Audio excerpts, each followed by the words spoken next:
Hola, bienvenidos a los videos del curso de Cálculo 2 de la Facultad de Ingeniería de la Universidad de los Andes. En este video hablaremos de derivadas parciales para funciones de Rn en R.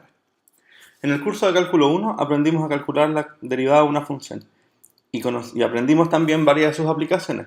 En particular, es de gran importancia comprender que la derivada es la pendiente de la recta tangente a la gráfica y igual f de x en el punto de tangencia.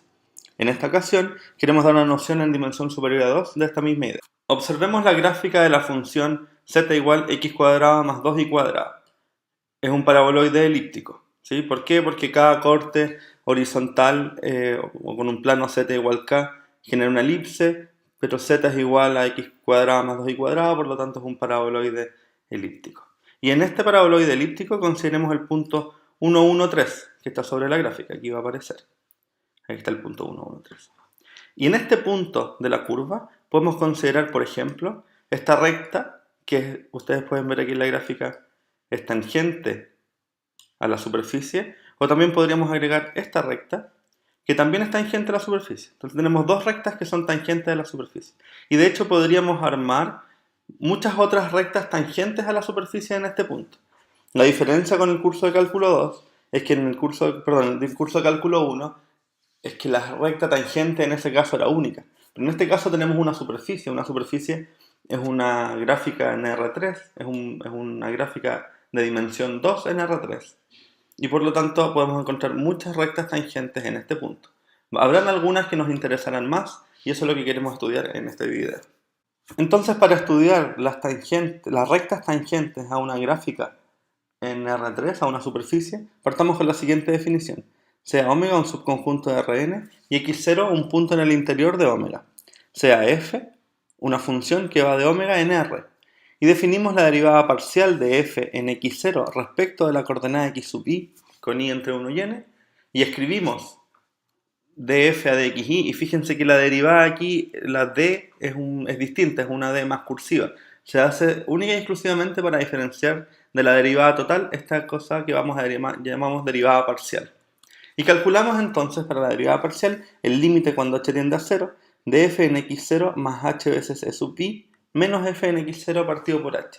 Si se fijan, es muy parecida a la derivada que aprendimos en el curso anterior, con la diferencia que ahora x0 es un vector en Rn, y entonces h, este número que va tendiendo a 0, necesita una dirección. En este caso le hemos dado la dirección e sub i, donde e sub i es el iésimo vector de la base canónica en Rn. Es decir, nos estamos moviendo sobre uno de los ejes coordenados. Por ejemplo, calculemos las tres derivadas parciales respecto de la función f de x y z igual 3x más 2y más 5z en el punto 1, 2, 3.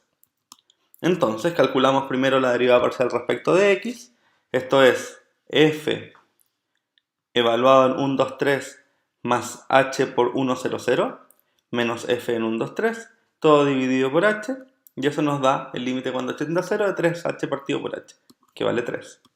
Para la derivada parcial respecto de y, hacemos lo mismo, pero ahora la variación viene en la segunda coordenada.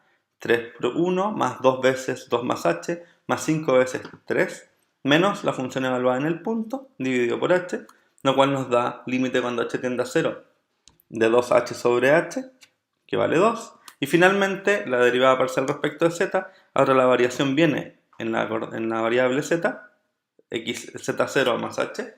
Entonces tenemos 3 por 1 más 2 por 2 más 5 veces 3 más h menos la función evaluada en 1, 2, 3 dividido por h, eso es el límite cuando h tiende a 0 de 5h partido por h, límite que vale 5.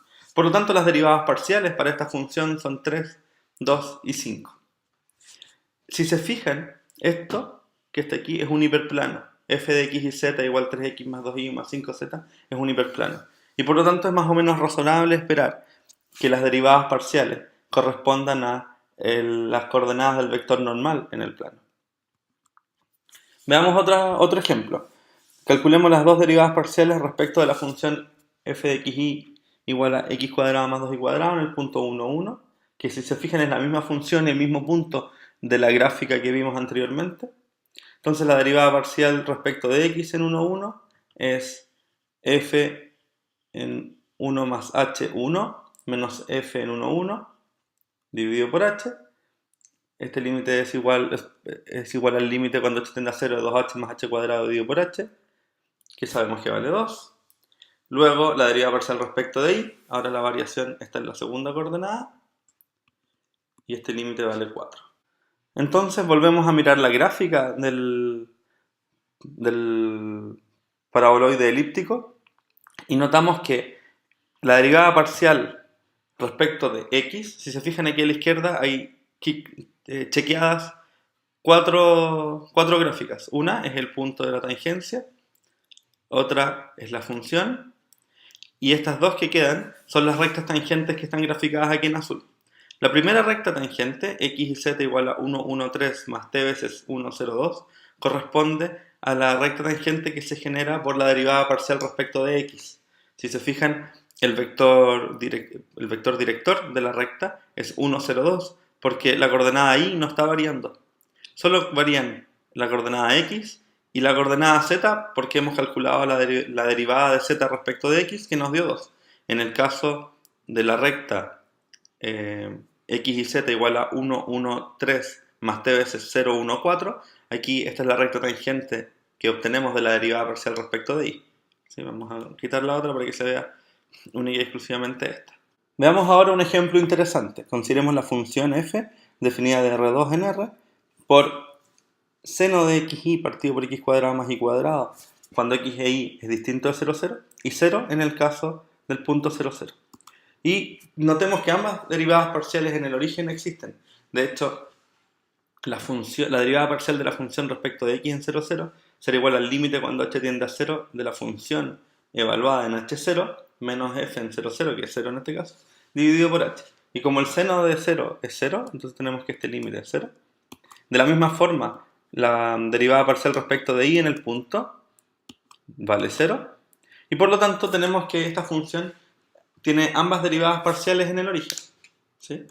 Pero es importante notar que la función no es ni siquiera continua en el punto.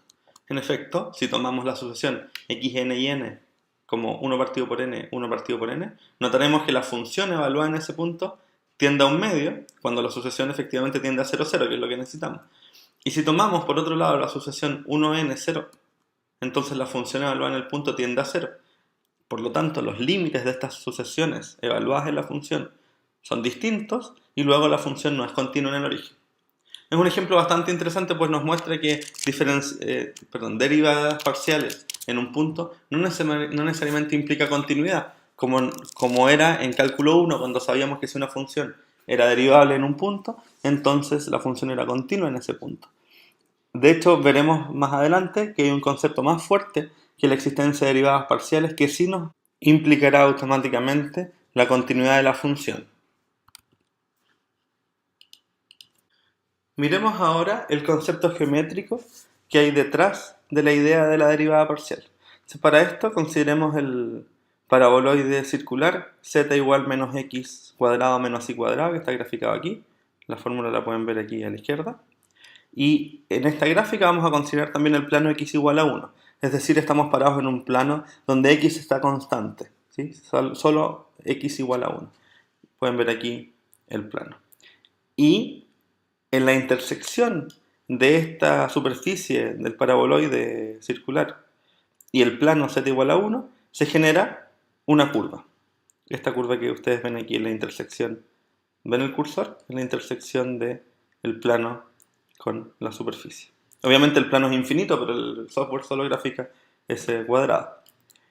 Esa función, que es la intersección de las dos gráficas, la podríamos pensar como una función de R en R. ¿Sí? Y por lo tanto, podemos calcular sus derivadas.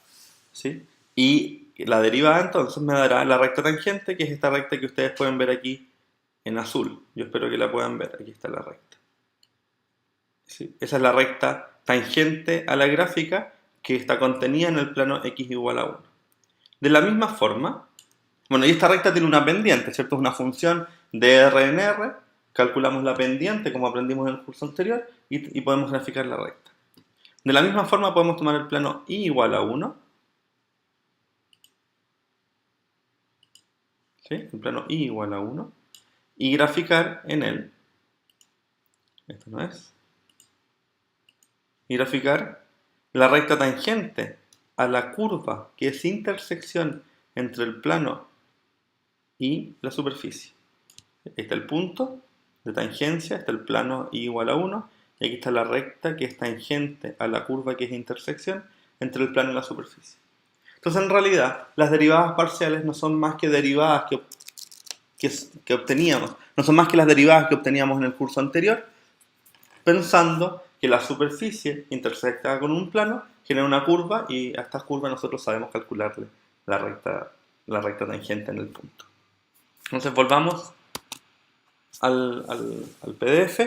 Consideremos entonces la explicación algebraica de lo que acabamos de hablar es la siguiente. Consideremos una función f de R2 en R y podemos definir en el plano y igual y 0 la función z igual g de x, que es igual a f de x, y 0. A esta nueva función le podemos calcular derivada respecto de x, que ahora es su única variable, y entonces calculamos g' de x, que es igual a la derivada parcial de f respecto de x. De la misma forma, tomamos el plano x igual a x0, definimos la función h de y igual a f de x0y, y a esta nueva función le podemos calcular derivada, como en el curso anterior, respecto de su única variable, y esta es la derivada parcial de f respecto de y.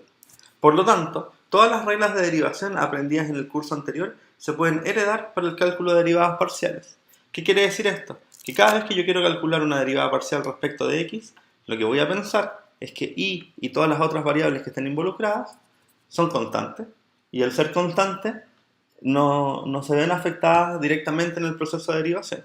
La regla de la cadena, la regla de la multiplicación, la regla de la división siguen siendo exactamente las mismas, considerando que las variables respecto a las cuales no estoy derivando están constantes. Por ejemplo, en la función f de x y z igual a ax más bi más cz, la derivada parcial respecto de x es a, la derivada parcial respecto de y es b, y la derivada parcial respecto de z es c. En la función seno de x y, la derivada parcial respecto de x será coseno de x por y por la regla de la cadena.